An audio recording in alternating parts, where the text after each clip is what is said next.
I couldn't believe how much effort I'd put into her birthday party. It was my idea from the start. Every detail, every dollar, every late night, spent planning. I wanted it to be perfect for her, my wife of 4 years, the woman I'd built my life around. The venue was this gorgeous rooftop place downtown, with a view of the city skyline that made your jaw drop. I'd ordered a 5-tier cake, chocolate and vanilla swirled together, her favorite. There was a champagne tower, too, the kind you see in movies, with glasses stacked so high they sparkled under the twinkling lights I'd paid extra to have strung up. I even had flowers flown in from halfway across the world. Orchids, bright and exotic, because she'd once said they were her dream bouquet. It cost me a fortune, but I didn't care. This was her night, and I wanted her to feel like the center of the universe. I stood there in my best suit, watching her laugh and mingle with our 60 guests, friends, family, people we'd known forever. I was proud. Tired, sure, but proud. She looked beautiful in the dress I'd picked out with her months ago, her hair catching the light just right. I thought, this is it. This is what marriage is about, making her happy. Then she grabbed the microphone. I figured she'd say something sweet, maybe thank me for pulling it all together. Instead, she raised her glass and started talking about Damian Rivera. My guiding light, she called him, her voice loud and clear over the hum of the crowd. The one who's been there for me through the toughest times.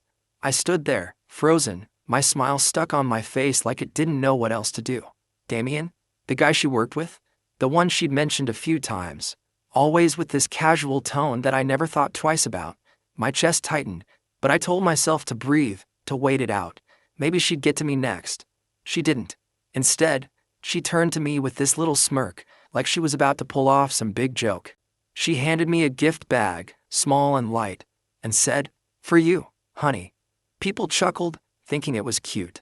I opened it, expecting maybe a watch or a tie, something normal. But no, inside was a black t-shirt, designer brand, folded perfectly. I pulled it out, held it up, and there it was in bold white letters, divorced. The crowd went quiet for a second, then a few nervous laughs broke through. She grinned like it was the funniest thing in the world, like she'd just won some comedy award. My hands shook as I stared at the word. Divorced. 4 years of marriage. All the sacrifices. All the nights I stayed up late paying bills or planning things like this. And she thought this was edgy? Funny? My throat burned. I felt every pair of eyes on me, waiting for my reaction. I could have yelled. I could have thrown the shirt in her face and stormed off right then. But I didn't. I set the bag down, reached into my pocket, and pulled out the Cartier bracelet I'd bought her as her real birthday gift. It was gold, sleek, expensive, something I'd saved up for because I knew she'd love it. I placed it on the table next to the cake, right where everyone could see it. No words, no fuss. I just turned and walked out. The air hit my face as I stepped outside, sharp and cold, but I didn't stop. I heard the chatter fade behind me, the clink of glasses, the hum of confusion. I kept walking, my shoes clicking against the pavement, my heart pounding so hard I thought it might break my ribs. I didn't know where I was going yet, but I knew one thing for sure. I wasn't going back in there. Not for her. Not for anyone. That t-shirt wasn't just a joke, it was a declaration, and I wasn't about to stand there and take it. The night air slapped me hard as I stepped out of that rooftop party, my tie flapping loose in the wind. I didn't even make it 10 steps before I stopped, my hands clenched into fists. I'd left the bracelet on the table, her birthday gift, the one I'd spent months picking out, the one I'd imagined her wearing with that big smile she used to give me. It was sitting there, abandoned, like some kind of trophy for her little stunt. And that t-shirt, divorced, kept flashing in my mind, those white letters burning holes into my skull. I couldn't leave it like that. I couldn't let her have the last word, not after she'd humiliated me in front of everyone we knew. So I turned around. My legs moved before my brain caught up, carrying me back through the glass doors, past the confused valet guy who'd barely opened his mouth to ask for my ticket. The party noise hit me again, laughter, clinking glasses, some upbeat songs she'd picked for the playlist. I didn't look at anyone, not her friends, not mine, not the waiters weaving through the crowd with trays of champagne. I marched straight to that table, the one with the cake and the flowers and the bracelet gleaming under the lights. She was still up front, chatting with Damian, her back to me, probably thinking I'd slink off like some wounded dog. I grabbed the bracelet, the cool metal slipping into my palm, and shoved it back into my pocket. No one said a word. A few heads turned, eyes wide, but nobody stopped me. Maybe they were too shocked. Maybe they didn't care. Either way, I was done. I walked out again, this time for good. The valet had my car ready by then. A black sedan I'd bought 2 years ago, one of the few things I'd insisted on keeping when she'd pushed for that overpriced SUV she wanted instead. I slid into the driver's seat, slammed the door, and just sat there for a minute, staring at the dashboard. My phone buzzed in my pocket. I ignored it. The engine hummed to life, and I pulled out onto the street, the city lights blurring past me like they didn't even matter. 5 minutes later, it started. The first call. My phone lit up on the passenger's seat, her name glowing on the screen. I didn't pick up. It rang out, went silent, then lit up again, and again. By the time I hit the highway, it was nonstop, buzz after buzz, her name stacking up in missed call notifications. I glanced at it once, just long enough to see the number climb. 10 calls. 20. 50. I kept driving, the road stretching out dark and empty ahead of me. My hands gripped the wheel so tight my knuckles turned white. What did she want? To apologize? To laugh some more? To explain why she thought handing me that t-shirt in front of everyone was okay? I didn't care. Not anymore. The phone kept going, relentless, like she thought she could wear me down if she just tried hard enough. I pulled into my usual parking spot outside our apartment. No, my apartment now, and checked the screen. 157 missed calls. All from her. I turned the phone off, the silence hitting me like a wave. I sat there in the dark, the engine ticking as it cooled, and something clicked inside me.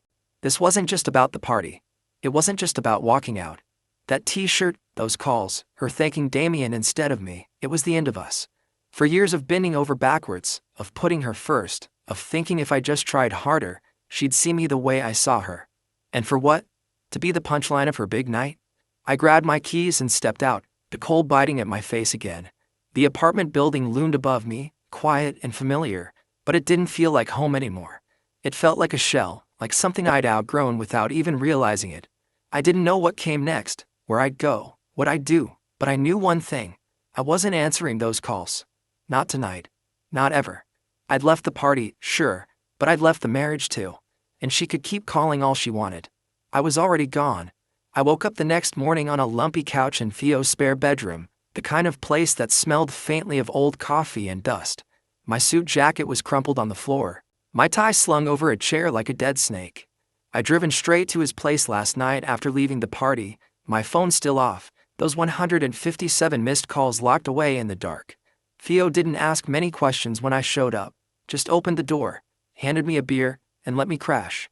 Now, sunlight crept through the blinds, slicing across the bare walls, and I lay there staring at the ceiling, trying to figure out what the hell had happened to my life. Theo shuffled in, his hair a mess, carrying 2 mugs of coffee. He set one on the table next to me, the steam curling up in lazy swirls, and sat down in an armchair that creaked under his weight. "You don't come back from something like that," he said, his voice low and certain, like he'd already thought it through. I didn't answer right away. I just took the coffee, the heat burning my fingers through the mug, and let his words sink in. He was right. I knew it the second she handed me that t-shirt, divorced, like it was some clever little gift. But it wasn't just the shirt. It was everything before it, all the pieces I'd ignored because I loved her, because I thought that's what you do when you're married. I sipped the coffee, bitter and strong, and my mind started replaying it all. The time she'd asked me to move cities for her job, promising it'd be worth it. I'd left a good gig behind, packed up our life, and followed her. Then there were the promotions I'd turned down because they'd mean less time at home, and she didn't like that. "We're a team," she'd say, and I'd nod, thinking it made sense. Vacations, too. I'd skip them, working extra shifts so she could chase her dreams, fly off to conferences, build her career. I never complained.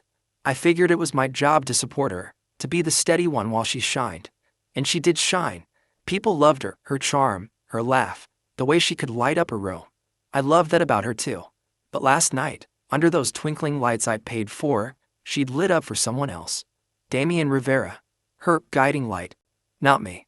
I set the mug down, my hands still shaky from the night before, and looked at Theo. "I gave her everything," I said, my voice rough, like it hadn't woken up yet. He nodded, leaning back in the chair. "Yeah, man. And she gave you a t-shirt." That stung. But it was true. I thought about the party again, 60 people, all watching her toast Damien, all seeing her hand me that bag. I wonder what they thought. Did they laugh because they agreed with her? Did they feel sorry for me? Or did they just not care? I'd spent so long trying to make her happy, to make us work, and in one night, she'd turn me into a joke. The spare room felt smaller then, the walls pressing in, and I stood up, hastening to the window. Outside, the city was waking up, cars honking, people rushing to work. My life used to feel like that, busy, purposeful, moving forward. Now it was just me, standing still, holding a coffee mug and a bruised ego. Theo watched me, sipping his own drink, not pushing me to talk. He didn't have to. We'd been friends since college. He knew me better than most. What now? He asked finally, breaking the silence. I didn't have an answer. Not yet. But as I stared out at the skyline, something shifted. I wasn't the guy who waited around anymore, the one who nodded and smiled while she called the shots. That guy walked out last night. The bracelet was still in my pocket. I felt its weight against my leg, a reminder of what I'd taken back. Maybe Theo was right. You don't come back from something like that. But maybe you don't have to. Maybe you just keep walking, figure out who you are without the weight of someone else's spotlight. I turned to him, my jaw tight. I'm done being disposable, I said. He raised his mug. Good. About time. I didn't turn my phone back on for 2 days after the party. Those 157 missed calls sat there, waiting, but I wasn't ready to face them, or her. I stayed at Theo's, sleeping on that creaky couch, waking up to the sound of his coffee maker gurgling in the kitchen. It was quiet there, simple, and for the first time in years, I didn't feel like I had to be anywhere or do anything for someone else. But I couldn't hide forever. I had a life to sort out, a marriage to end, and I wasn't about to let it drag on louder than it already had. So I made a call not to her, but to Clara Mendez, a lawyer I'd heard about through a guy at work. She was sharp, tough, the kind of woman who didn't mess around. We met at her office downtown, a small space with big windows and stacks of files on every surface. She didn't smile much, just shook my hand and got straight to it. What's your goal here? She asked, pen poised over a notepad. I leaned back in the chair, the bracelet still in my pocket like a stone I couldn't shake. I want out, I said. Clean. Quiet. No drama. She nodded, like she'd heard it 100 times before. Good. I don't do loud divorces. They're a waste of time. I liked her already. I told her about the party, the t-shirt, Damien, everything. She didn't flinch, just scribbled notes and asked questions. How long we'd been married, what we owned, who paid for what.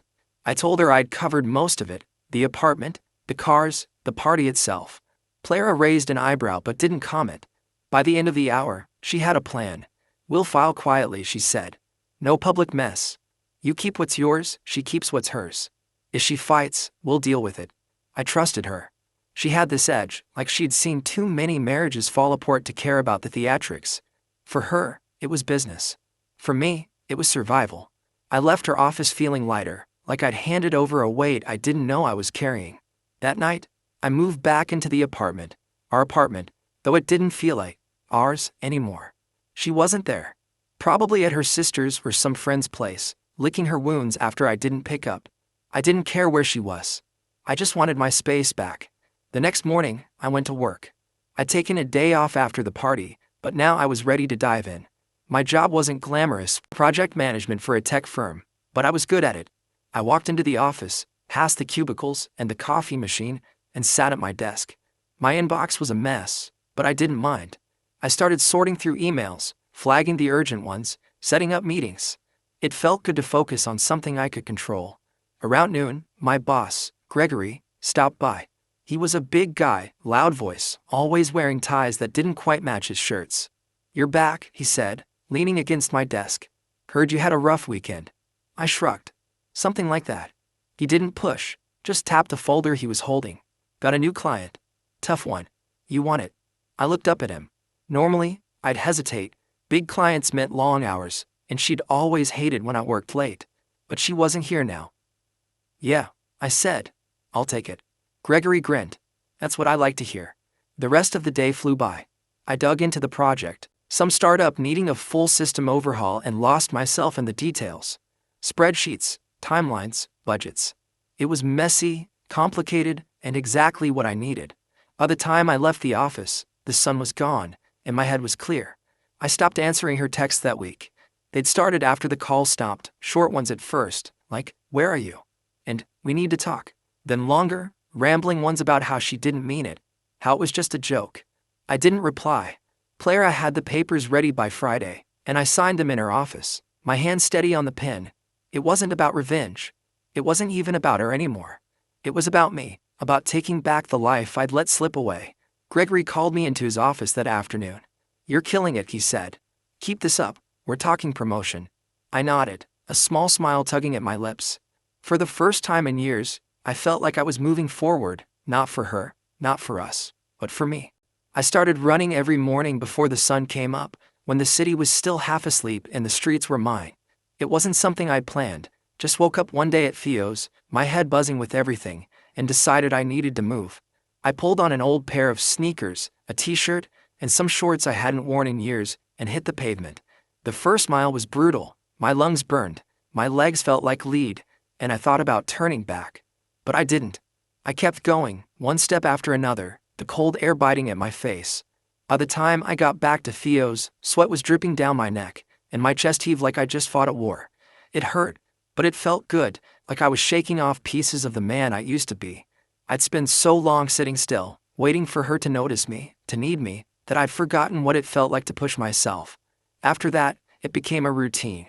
Up at 5, out the door by 5:15, running through the dark until the sky turned gray. Mile after mile, I shed the weight of it all, the party, the t-shirt, the years of saying yes when I should have said no. I moved out of Theo's that week, back into the apartment full-time. She still wasn't there, and I didn't ask where she'd gone. Clara had served her the divorce papers by then, so maybe she was hiding out, figuring out our next move. I didn't care.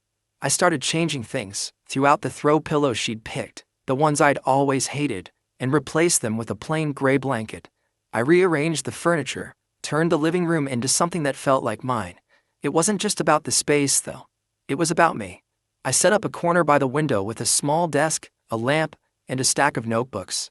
I started writing things down, ideas, plans, stuff I'd always wanted to do but never had the time or guts for. Vision boards came next, pinned up on the wall with pictures of places I wanted to see, projects I wanted to tackle. I wasn't just rebuilding a room, I was rebuilding myself. Work got intense, but I loved it.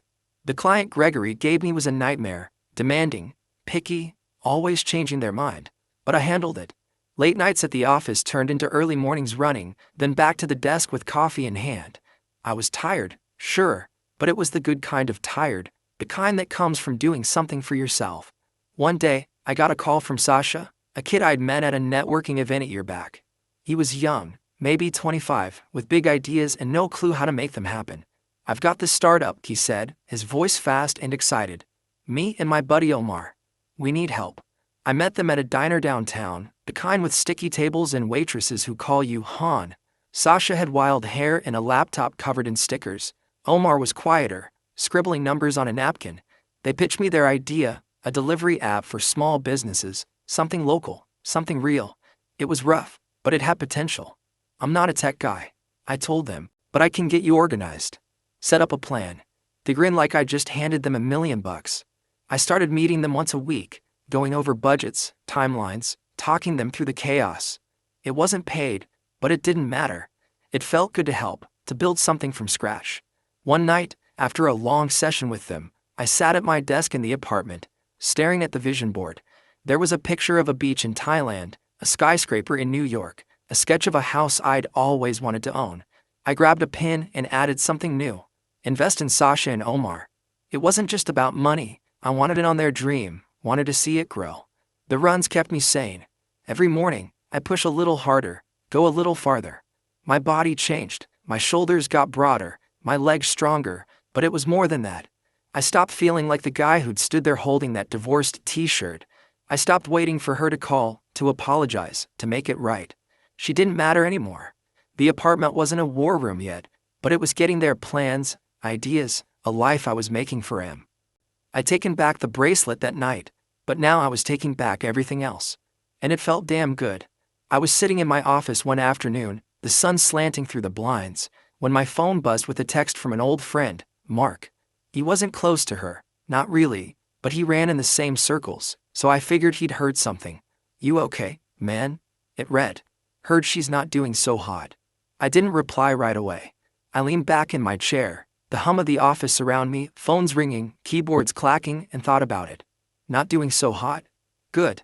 I didn't wish her harm, but I wasn't about to cry over her either. I've been pouring everything into my own life lately. Work, running, Sasha and Omar's startup, and I felt stronger than I had in years. If she was stumbling, that was on her. Mark texted again an hour later. "Damien quit. She's scrambling at work." That got my attention. Damien Rivera, her guiding light, the guy she'd toasted at the party while I stood there like an idiot holding that t-shirt. He'd resigned. I didn't know the details, Mark didn't either, just said it was sudden, but I could picture it. She'd leaned on him, built her whole image around him, and now he was gone. I didn't smile, but I didn't feel bad either. I went back to my spreadsheet, the numbers blurring for a second before I refocused. Work was my anchor now. Gregory had me leading 2 more projects, big ones, and the word promotion kept floating around. I stayed late that night, the office emptying out, just me and the glow of my computer screen. I liked the quiet, it gave me room to think. The next day, another friend, Lisa, called. She was closer to her, one of those mutual connections I hadn't cut off yet. She tried a podcast, Lisa said, her voice hesitant, like she wasn't sure I'd want to hear it. It tanked. 1 episode, and people hated it. I was driving home, the phone on speaker, the city lights streaking past. I said, keeping it short. Lisa kept going. "She's posting online again too, trying to get her followers back, but it's not working. People keep bringing up the party." I gripped the wheel a little tighter. The party. That damn t-shirt. I didn't say much, just let Lisa talk until she trailed off. "Thanks for the update," I said, and hung up. I didn't need to hear more. She was falling apart, piece by piece, and I wasn't surprised. She'd always been good at shining when things were easy, when someone else, me, Damien, whoever, was holding her up. Now the props were gone, and she didn't know how to stand. Meanwhile, my life was taking off. Gregory called me into his office a week later, slapped a folder on his desk, and said, "You're speaking at a seminar next month. Local business thing. They asked for you." I blinked. "Me?" He laughed, that big, booming sound of his. "Yeah, you. You're killing it lately. People notice."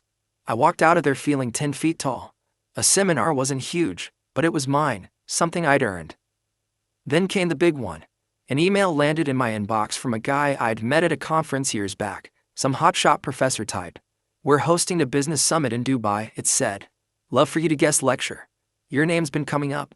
Dubai. I stared at the screen, the words sinking in. I'd gone from the guy who paid for her party to the guy getting invites halfway across the world. I said yes, obviously.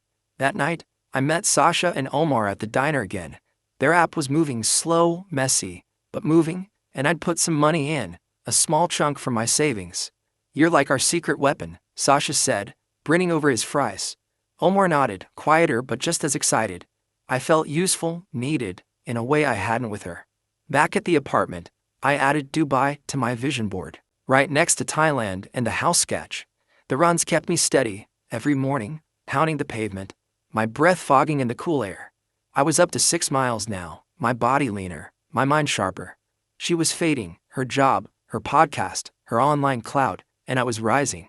Seminars, lectures, startups. The world that used to spin around her was turning toward me, and I wasn't looking back. I didn't hate her. I didn't even think about her much. But knowing she was struggling while I was climbing, that felt like justice, quiet and clean, the kind I didn't have to fight for. I was sorting through some old files in the apartment one evening, the lamp casting a warm glow over my desk, when I found it, an envelope tucked between a stack of tax returns and some random receipts. It wasn't from Clara or anything official, it was handwritten, her familiar loopy script spelling out my name on the front. I froze for a second, my fingers hovering over it. I hadn't heard from her in weeks, not since the text stopped and the divorce papers were signed. Part of me wanted to toss it straight into the trash, unopened, but curiosity got the better of me. I slid it out, the paper crisp and heavy, and unfolded 4 pages of her words staring back at me.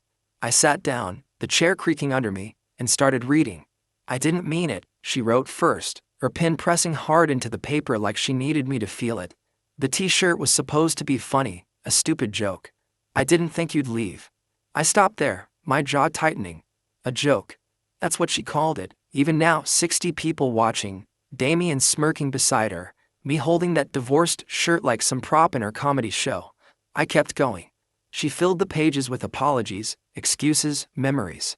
Remember the beach trip 2 years ago, she wrote. You carried me through the sand when I twisted my ankle. We were good then. Yeah, we were. I remember that day sunburned, laughing, her clinging to my back as waves crashed around us.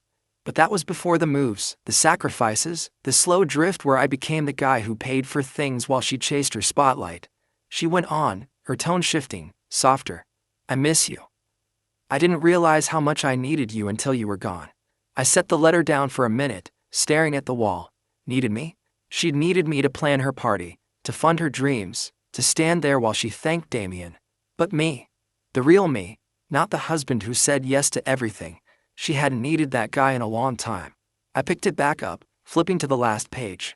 I'm sorry, she wrote, over and over, like a chant. I messed up. I want to fix it. Fix it. I almost laughed. What was there to fix? The marriage was done, papers signed, apartment split, her stuff gone. She'd handed me that t-shirt and thought I'd just shrug it off. Come back, keep playing my role. I read it all once, start to finish, then folded it neatly in half. I didn't rip it up or burn it like some dramatic movie scene. I just opened the drawer next to my desk, the one with my birth certificate, my passport, a few old photos, and slid it in there. It wasn't trash, not exactly. It was a record, proof of who I'd been, who she'd been, and what we'd lost. But it didn't change anything. I wasn't writing back. I wasn't calling her. I'd spent years waiting for her to see me, to say something like this, and now that she had, it didn't matter. The words were too late, too hollow. I got up, grabbed a glass of water, and stood by the window, looking out at the city lights. The vision board was pinned up nearby, Dubai, Thailand, Sasha, and Omar's startup. That's where my head was now, not in her letter, not in the past. I thought about the party again, that smirk on her face when she handed me the bag. She hadn't meant it. Bull. She'd meant every second of it, meant to show off, to flex her new life with Damien in front of everyone. And now, with him gone, her career slipping, she was scrambling, reaching back for the safety net I'd always been. I wasn't that guy anymore. The next morning, I ran my usual route, the air crisp and sharp in my lungs. 6 miles turned into 7, my legs pumping harder, my mind clear. I didn't think about the letter. I thought about the seminar next week, the lecture in Dubai, the app launch with Sasha and Omar. When I got back, I showered, dressed, and headed to work. Gregory stopped me in the hall, grinning. You're on fire lately, he said. Keep it up. I nodded, feeling the weight of it. Not her weight, not anymore, but mine. The letter stayed in the drawer, a ghost I didn't need to fight. She could miss me all she wanted. I was done missing her. I started writing one night after a long day at work, sitting at my desk with a beer in hand, and the city humming outside my window. It wasn't planned, just grabbed a notebook and let my thoughts spill out. At first, it was messy, raw, all about the party, the t-shirt, those 157 missed calls. I wrote about how it felt to stand there, humiliated, while she smirked and the room laughed. I wrote about walking out, taking the bracelet back, driving away. It wasn't for anyone else. Just me, a way to get it out of my head and onto paper. But the more I wrote, the more it turned into something else. It wasn't just about her or us anymore. It was about what came after, running every morning, rebuilding my life, saying no to the old me who'd waited around for her approval. I filled pages with it, night after night, the words piling up like bricks in a wall I was building around myself. One evening, after a run, I typed it all into my laptop. It felt different seeing it on the screen, cleaner, sharper. I didn't know why, but I hit publish on a random blog site, no name attached, just some anonymous guy's story. I called it 157 Missed Calls, not because I wanted her to see it, but because it fit. Then I forgot about it. A week later, I checked the site. There were comments, dozens of them. This is my life, one said. I felt every word, said another. People I didn't know, from places I'd never been, were reading it, connecting to it. I sat there, staring at the screen, my heart thumping. It wasn't just my story anymore, it was theirs too. I kept writing. Every few days, I post something new, how I started running to feel alive again, how work became my lifeline, how I stopped caring what she thought. The blog grew. Hundreds of views turned into thousands. Emails started coming in, people thanking me, asking questions. How did you move on? One asked. What do you do when you feel stuck? Another wrote. I answered them, not as some expert, but as me, someone who'd been there, who'd figured it out one step at a time. It wasn't about her falling apart or me getting revenge. It was about choosing myself, about waking up every day and building something new. One morning, over coffee with Theo, I told him about it. It's a blog, I said, shrugging like it was no big deal. People like it. He raised an eyebrow, smirking. You're a writer now? Mr. Big Shot. I laughed. No, just a guy with a laptop. But it was more than that. The next week, a woman stopped me at a coffee shop downtown. Are you the 157 guy? She asked, her eyes wide. I froze, cup halfway to my mouth. Maybe. She smiled. I read your stuff. It got me through my breakup. Thank you. I didn't know what to say, just nodded, mumbled something about being glad it helped. She walked away, and I sat there, stunned. It was real now, not just words on a screen. People were finding me, recognizing me. The blog turned into a movement. I started a newsletter, then a social media page. 157 missed calls became a thing. Readers called it that, shared it, made it their own. Companies reached out, asking me to speak, to write for them. I said yes to a few, small gigs at first, like a local workshop where I talked about rebuilding after betrayal. 50 people showed up, hanging on my words, clapping when I finished. Then bigger ones came: panels, podcasts, a guest post for a magazine. I wasn't anonymous anymore. I put my name on it, owned it. Sasha and Omar got in on it too. You should brand this, Sasha said one night at the diner, his laptop open to the app's latest numbers. T-shirts, man. Not divorced, but something better. I laughed, but he was serious. We tossed ideas around, and I liked it, not for money, but for meaning. Rebuilt, I said finally. That's the word. They nodded, and a week later, I had a prototype, a black shirt, simple white letters, rebuilt. It wasn't about her. It was about me, about everyone who'd read the blog and found their way back. The movement grew, and I grew with it. I wasn't just the guy who walked out anymore. I was the guy who kept going. It was pouring rain one evening when I heard the knock on my apartment door. I was in the middle of tuning my guitar, something I'd picked up again after years of letting it gather dust. The sound was sharp, insistent, 3 quick raps over the drumming of water against the windows. I set the guitar down, my stomach tightening for no reason I could name, and walked over. When I opened the door, there she was. No umbrella, no coat, just her standing there, soaked to the bone.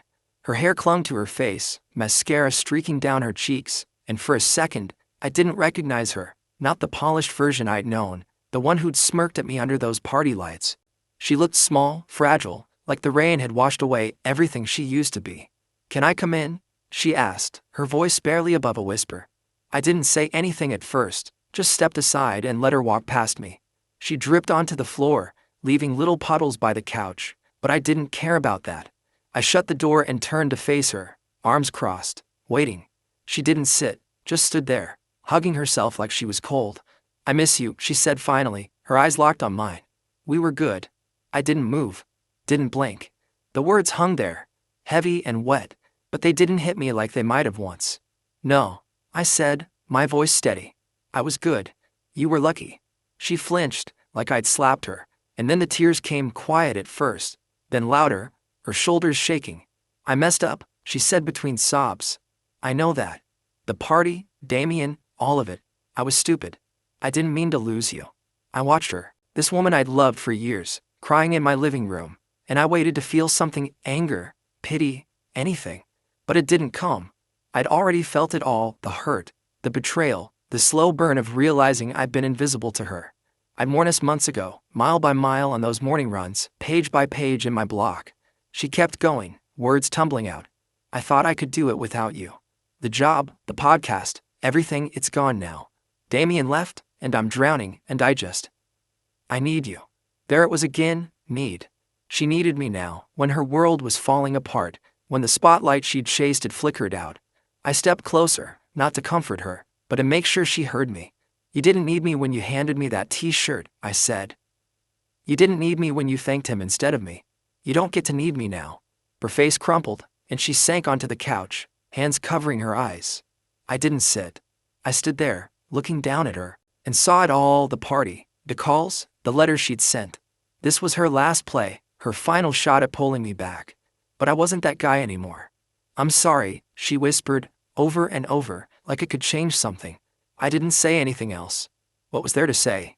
She'd made her choice that night, and I'd made mine when I walked out. The rain kept pounding outside, a steady roar that filled the silence between us. After a while, she stood up, wiping her face with her sleeve. "I'll go," she said, her voice small.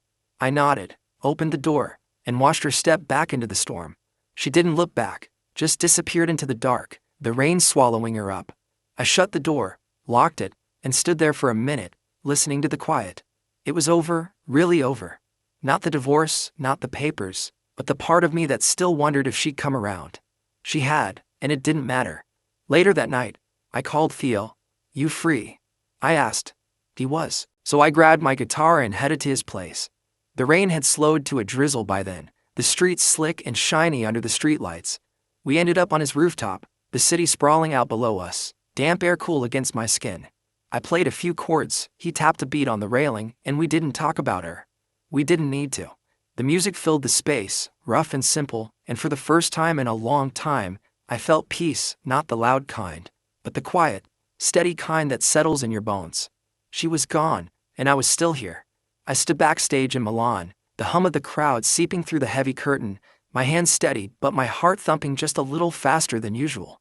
It was a year to the day since that night, the party, the t-shirt, the moment I walked out and took my life back. Now I was here, in a sleek conference center halfway across the world, about to give a keynote speech to a packed auditorium. Rebuilding after betrayal, they'd called it, and my name was on the program in bold letters. I adjusted my tie, smoothed my jacket, and took a deep breath. The stage manager gave me a nod, and I stepped out into the lights. The applause hit me like a wave, hundreds of faces looking up, waiting. I walked to the mic, the click of my shoes loud in my ears, and for a second, I saw it all again, the rooftop venue, her smirk, that divorced shirt in my hands. Then I smiled. "I once paid for a birthday party where I received a t-shirt labeled, 'Divorced,'" I started, my voice clear and strong. The crowd laughed, a soft ripple, but I didn't pause. 5 minutes later, I took back the gift I gave her, and my entire life with it. They went quiet then, leaning in, and I kept going. I told them about the 157 missed calls, how I'd left that night and didn't look back. I talked about the runs at dawn, the late nights at work, the blog that turned into a movement. I didn't mention her name, didn't need to. This wasn't about her anymore. It was about me, about the people in that room who'd been broken and built themselves back up. I told them how I'd signed the divorce papers with Clara, how I poured myself into Sasha and Omar's startup, how I'd stood on Theo's rooftop playing guitar in the rain. "Betrayal doesn't end you," I said, looking out at them. "It's a door. You decide if you walk through it." The words flowed, easy and true, and when I finished, the applause roared, loud, long, thundering through the hall. I stepped back, my chest tight but not with pain, with something else, pride, maybe, or just the weight of knowing I'd made it. Backstage, people swarmed me, organizers, attendees, a guy with a podcast mic asking for a quick interview. I said yes to him, to a few others, shaking hands, smiling, feeling the energy of it all. Later, I sat in my hotel room, the Milan skyline glittering outside, and pulled out my phone. I scrolled through the blog's comments, new ones from that day, people who'd been in the audience. "You changed my life," one wrote. "I'm walking through that door," said another. I set the phone down and leaned back, the quiet settling in. A year ago, I'd been the guy who paid for everything, the cake, the flowers, her dreams, only to walk away with nothing but a t-shirt and a bruised ego. Now I was here, speaking in Milan, with Dubai behind me and more invites piling up. Sasha and Omar's app had launched last month, and I'd worn the rebuilt shirt at their party, grinning as they toasted me. Theo had texted me that morning, "1 year, man, you're a legend." I didn't feel like a legend. I felt like me, stronger, sure, but still the guy who liked coffee too bitter and runs too long. The bracelet was still in my desk drawer back home, next to her letter, but I hadn't looked at it in months. It didn't matter anymore. She didn't matter. I'd heard through Lisa she'd moved somewhere new, started over, but I didn't ask for details. That chapter was closed. I got up, poured a glass of water, and stood by the window, the city sprawling out below me. The horizon stretched wide, endless, and I thought about what came next, more speeches, maybe a book, helping Sasha and Omar grow their business. The blog was a brand now. 157 missed calls, a rallying cry for people like me who'd turned pain into power. I'd answered one call that night, the one I made to myself, and I walked away. It wasn't about revenge, never had been.